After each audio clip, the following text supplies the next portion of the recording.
1 घंटा और गुजर गया। रात ने शीत को हवा से धधकाना शुरू किया। हल्कू उठ बैठा और दोनों घुटनों को छाती से मिलाकर सिर को उसमें छिपा लिया। फिर भी ठंड कम न हुई। ऐसा जान पड़ता था सारा रक्त जम गया है, धमनियों में रक्त की जगह हिम बह रहा है। उसने झुककर आकाश की ओर देखा। अभी कितनी रात बाकी है। सप्तऋषि अभी आकाश में आधे भी नहीं चढ़े। ऊपर आ जाएंगे तभी सवेरा होगा। अभी पहर से ऊपर रात है। हल्कू के खेत से कोई एक गोली के टप्पे पर आमों का एक बाग था। पतझड़ शुरू हो गई थी। बाग में पत्तियों का ढेर लगा हुआ था। हल्कू ने सोचा चलकर पत्तियां बिटोरूं और उन्हें जलाकर खूब तापूं। रात को कोई मुझे पत्तियां बिटोरते देखे तो समझे कोई भूत है। कौन जाने कौन जानवर ही छिप कर बैठा हो। मगर अब तो बैठे नहीं रहा जाता। उसने पास के अरहर के खेत में जाकर कई पौधे उखाड़ लिए और उनका एक झाड़ू बनाकर हाथ में सुलगता हुआ उपला लिए बगीचे की तरफ चला। जबरा ने उसे आते देखा तो पास आया और दुम हिलाने लगा। हल्कू ने कहा, अब तो नहीं रहा जाता जबरू, चलो बगीचे में पत्तियां बटोर कर तापें। ताटे हो जाएंगे तो फिर आकर सोएंगे, अभी बहुत रात है। ताटे मतलब गर्म हो जाएंगे। जबरा ने कूं कूं करके सहमति प्रकट की और आगे आगे बगीचे की ओर चला। बगीचे में खूब अंधेरा छाया हुआ था और अंधकार में निर्दय पवन पत्तियों को कुचलता हुआ चला जाता था। वृक्षों से ओस की बूंदें टप टप नीचे टपक रही थी। एकाएक एक झोंका मेहंदी के फूलों की खुशबू लिए हुए आया।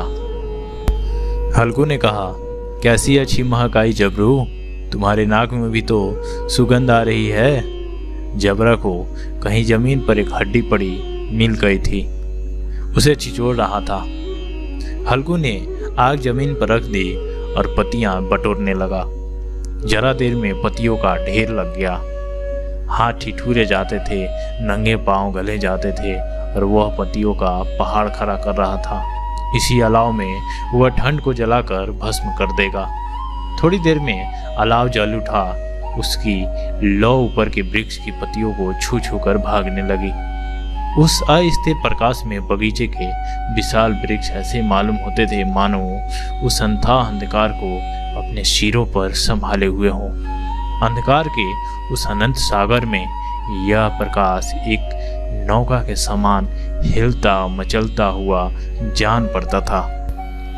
हल्कू अलाव के सामने बैठा आग ताप रहा था। एक क्षण में उसने दोहर उतारकर बगल में दबा ली। दोनों पांव फैला दिए मानो ठंड को ललकार रहा हो। तेरे जी में जो आए सो कर। ठंड की असीम शक्ति पर विजय पाकर वह विजय गर्व को हृदय में छिपा ना सकता था। उसने जबरा से कहा, क्यों जब्बर, अब ठंड नहीं लग रही है? जब्बर ने कूं कूं करके मानो कहा, अब क्या ठंड लगती ही रहेगी? पहले से यह उपाय न सूझा? नहीं इतनी ठंड क्यों खाते? जब्बर ने पूंछ हिलाई। अच्छा आओ इस अलाव को कूद कर पार करें, देखें कौन निकल जाता है। अगर जल गए बच्चा तो मैं दवा न करूंगा। जबरा ने उस अग्निराशि की ओर कातर नेत्रों से देखा। मुन्नी से कल ना कह देना, नहीं तो लड़ाई करेगी। यह कहता हुआ वह उछला और उस अलाव के ऊपर से साफ निकल गया। पैरों में जरा लपट लगी पर वह कोई बात न थी। जबरा आग के गिर्द घूमकर उसके पास आ खड़ा हुआ। हल्कू ने कहा, चलो चलो, इसकी सही नहीं, ऊपर से कूद कर आओ। वह फिर कूदा और अलाव के इस पार आ गया।